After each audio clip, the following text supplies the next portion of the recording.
Dark Shadows, number 52, VTR 82366, air 9666.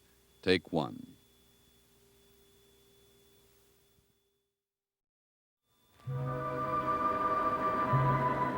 My name is Victoria Winters. I originally came to Collinwood hoping to solve the mystery of my past. But the mystery of the present has overshadowed that for the moment. Hi. Come on in. Don't you believe in locking the door? Sometimes I forget. If I were in here alone, I'd lock it and put a chain on it and shove the dresser up against it, and I'd still be shaking. I thought ghosts could come through anything. You can laugh all you want to. You haven't lived in this house as long as I have. I know. You know, it's funny. So much has happened here. It's very hard for me to realize I've only been here a short while. Has it always been like this? No. It was always strange, the way my mother never goes anywhere. And sometimes you'll see people drive by and stop and stare at the haunted house, hoping to get a look at the witch and the witch's daughter. But things didn't really start to hum until Burke Devlin came back. You were going to say until I arrived, weren't you? Well, you arrived and he came back the same day. True. Vicky, had you ever met Burke before? No. I met him at the Collinsport station for the first time. Actually, I saw him there, and I went up to him, and I asked him how to get a taxi to get into town. And he told me I should get back on the train and go home. I'll bet you wish you had. Nope. No matter what happens, I'm staying here until I find out what I came for.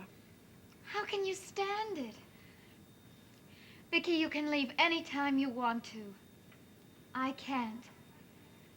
And no matter what my mother says, or Matthew, or Uncle Roger, no matter what anybody else says, what we saw out there tonight was the body of a dead man.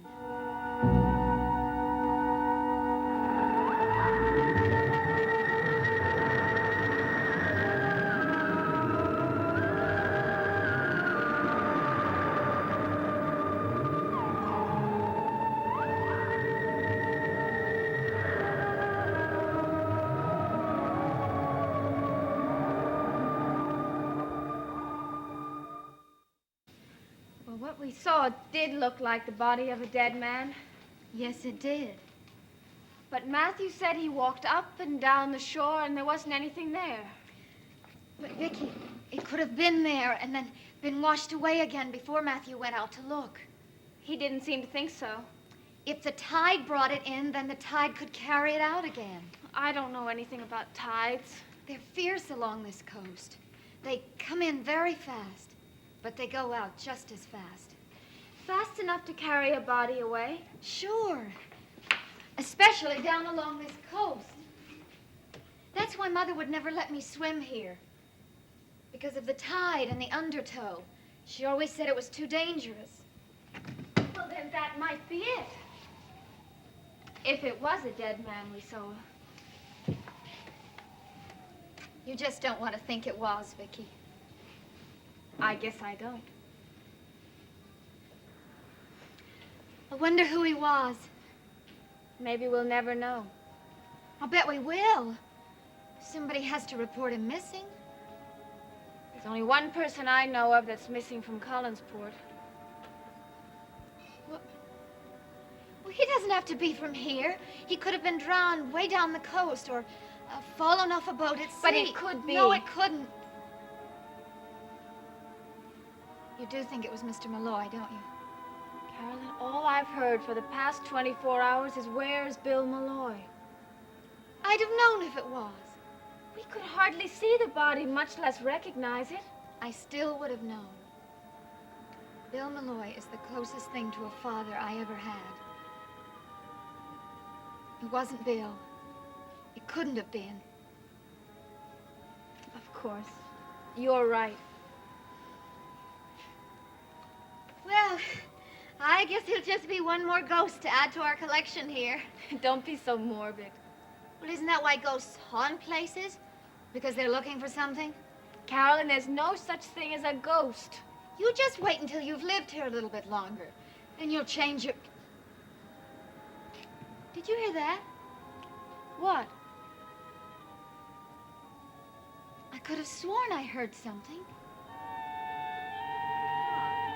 Did you hear me, Pop? What is it, Maggie? Well, it's almost 1 o'clock in the morning. That's what it is. Didn't know it was that late. Well, why don't you go to bed? For what? Toss and turn? It's no use, Maggie. I got too much on my mind. Well, what's bugging you? Do you want to tell me about it? Oh, I wouldn't want to worry you with my petty little problems. It'd be worse if you didn't. All right, if you're so inquisitive.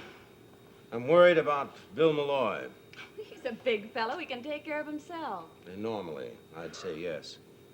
But these aren't normal times. There are forces loose in Collinsport that frighten me to think of. What forces? Evil forces. You can smell it in the very atmosphere. Pop, there's supposed to be the purest atmosphere in the country. Say, why do you think all those summer people come up here every year? It's to get away from the air pollution, that's why. This pollution lies in the souls of men, not in the air. I've never seen you so gloomy. I've never had as much to be gloomy about before. Is it money? No, it isn't money. Well, what then? I told you. Bill Malloy. This man, he made an appointment with me and he never showed up. Begged me to meet him. Although I didn't want to, I went there. Went to meet him. He just never appeared. Where was this? At his office. Something must have happened to him to keep him from meeting me. Pop, are you afraid for yourself? No. Nothing can hurt me worse than what I've done to myself. Besides, I've got a safeguard against it. The letter I gave you to keep for me, you put it in a safe place? The safest. Actually, it's in the safe at the hotel. Good. I've let it known that such a letter exists. It won't be opened unless something happens to me. Pop, what do you think could happen? I don't know. Just like I don't know what happened to Bill Malloy.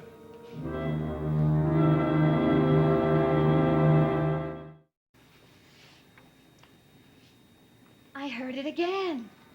Well, it must have been one of the shutters. The wind's come up. There wasn't a shutter.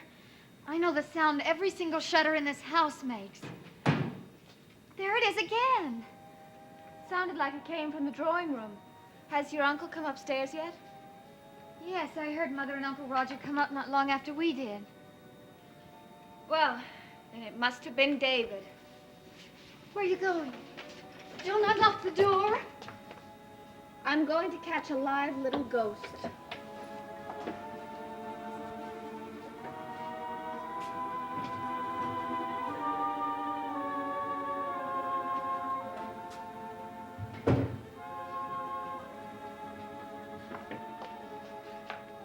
Sound asleep.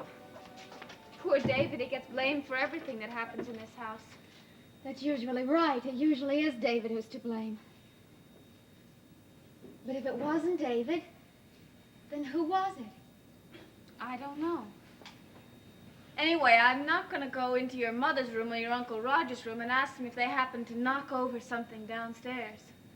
Well, I can. If you go with me. No. Carolyn, they already think we're hearing things, seeing things. Now they're going to think we're hearing them. Vicky, we are hearing things. And we did see a dead man at the foot of Widow's Hill tonight. Nobody can convince me differently. Well, you're going to have a hard time trying to convince somebody else. Oh, I wish I'd never lost that wristwatch. Then we wouldn't have gone out looking for it and seen what we did. What are you going to do when Joe sees you not wearing it? Oh, he won't. I'll find it in the morning. Anyway, I'm not sure any birthday present is worth this. I think it would have been to me. You see, I've never had a birthday. You had to be born. I don't know on what day. The Foundling Home gave me a birthday, but nobody knows if it's right. When you haven't had something, it becomes important.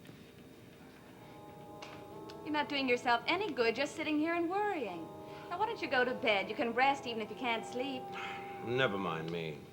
You're the one with the job. You go to bed. But what good's it doing you to sit out here and worry? None. Oh, Pop, you're just borrowing trouble. Now, you don't know if anything happened to Bill Malloy. He probably had to leave town for a few days. He'll be back. Will he? Well, of course. Burke Devlin's a harsh man. Burke, I like him. Besides, what does he have to do with Bill Malloy's disappearance? Burke's not a one to forgive and forget. But, Pop, you're holding something back on from me. Remember the other day when you told me that you could see death staring you in the face? Was it his death I don't remember saying it. or your death? If I did say it, I don't know what I meant by it. Believe me, I'm just so confused. I don't know what I do from one day to the next. Now, why don't you go on to bed, please?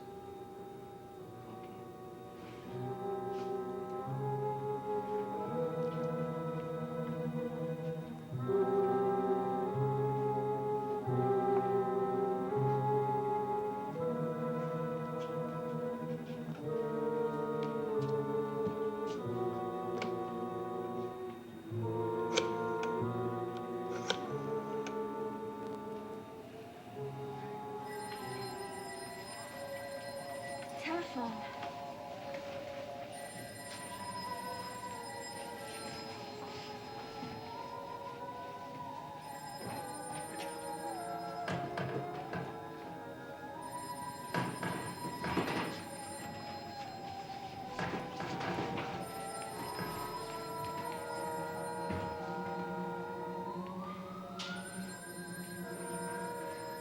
Wait for me!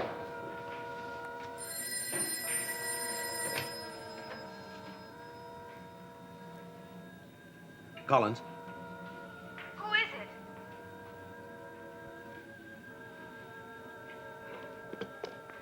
Hello? Hello? Who was it? I don't know. He hung up.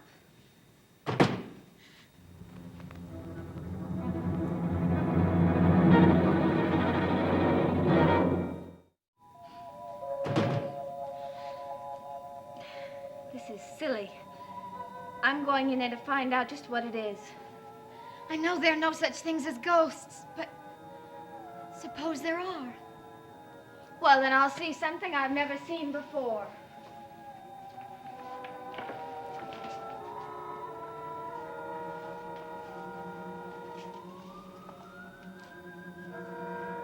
Who's in here?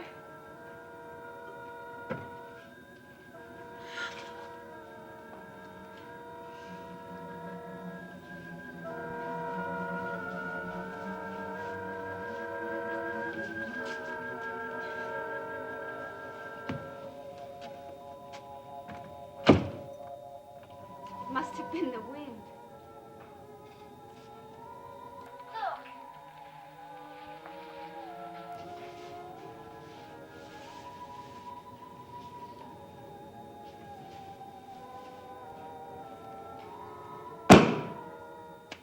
That's it. Yes, it is. But who did it? Well, it must have fallen off the table.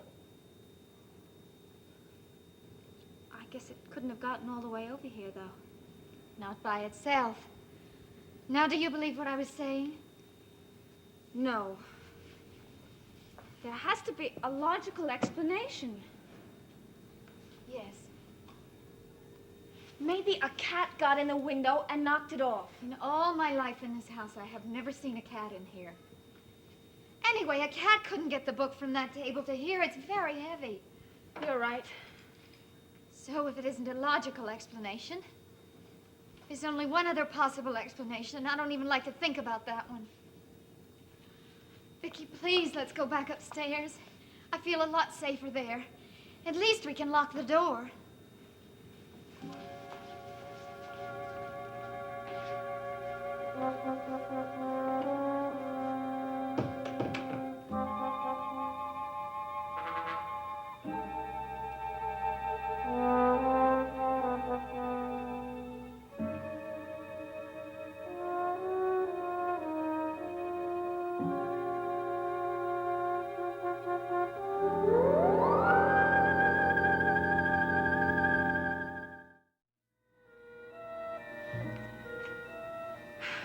Okay, Pop, let's stop kidding around. Now, what is it? I thought I told you to go back to bed. Well, you did, but I'm not a child, so stop treating me like one. Now, I heard you on the telephone. You asked for somebody named Collins. Well, the only Collins I know is Roger Collins. Now, why did you call him? It wasn't anything important. Well, he's been after me. He wants me to try to change my mind about doing the commission of Burke's portrait. What does Roger Collins have to do with Burke's portrait? He just doesn't want me to do it, that's all. But why? Does he want to hire you on an exclusive basis for the Collins family? No. No, he's only anxious that nothing keep Burke Devlin in Collinport. He doesn't want anything to keep him here. Well, you know how long it takes to do a portrait. I haven't, you know, the sittings and all, and I haven't done one in years, and, well, maybe he's just worried about that, that's all. See? You're not a very good liar. No, I'm not. Pop, we used to trust each other and confide. Yeah, that was before, Before what? long time ago. Things were different then. What changed them? Yesterday, Burke said that he wasn't going to pose, yet he was here. He was here to ask questions. Did he get all his answers? Pop, you've got to tell me. If only that telephone hadn't rung, then we wouldn't have had to go down there. What about the sound you heard? I'd have been very happy to go on pretending it was a shutter banging somewhere. Say, you know, you never did tell me who it was that called. I did tell you, I don't know. Well, did you recognize the voice? No, it was kind of muffled, like a whisper. It just said Collins. Uncle Roger. I guess so. That's all he said, and then the phone went dead. Do you think, could it possibly have been Bill Malloy? That's what I've been trying to think, because I want it to be. But I think I would have known his voice. If it had been Bill Malloy, he would have asked for Mother, and he wouldn't have hung up. Hey, you know, this sounds like the kind of thing that a drunk would do. Calling up from some bar and then forgetting why he was calling. Did you hear music in the background? No, dead silence. You know, that's the second time you've used that word. I wish you wouldn't. All right, complete silence. It couldn't have been Bill Malloy. He usually shouts a lot. I know. He shouts at Uncle Roger a lot. He certainly was doing that last night.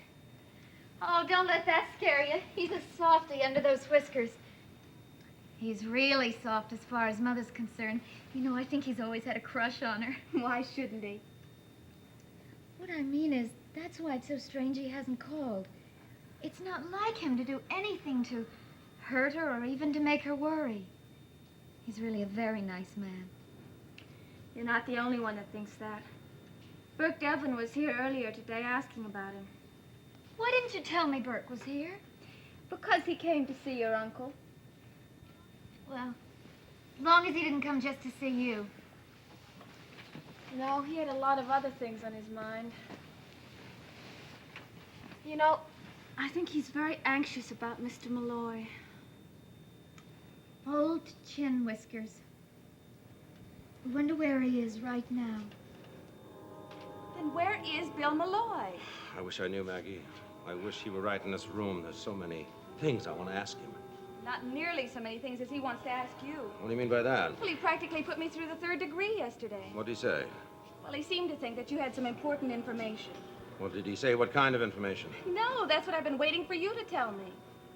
Well, Maggie, I tried. Believe me, I tried. I wanted to tell it 1,000 times, but I can't. I just can't. You can't say it, but you did write it down, didn't you? Yes, I did. You wrote it in that letter that you gave me. Well, then I'm going to read that letter. No. No, you'll not do it. I forbid it. Well, it's addressed to me, isn't it? That doesn't matter. It's my personal property, and you've no right to go prying into it. If it'll get you out of the trouble that you're in, then I have every right in the world. I want that letter. Where is it? You give it back to me so I can destroy it. I told you it was in the safe at the hotel. Then you get it tomorrow morning. An empty envelope is just as good as a letter. It'll do the same thing. Nobody will know that there's a letter in there that I've destroyed. Isn't why you wrote it. No. No, I wrote it so that if anything happened to me, it would at least be told. What would? So help me, Pop. I'm just going to read it myself. Maggie, swear to me you won't do that. Pop, you're hurting me. Swear to me on your mother's name. I won't read it. Swear. I don't have to. I've never lied to you in my life, Pop. I've never broken a promise to you either.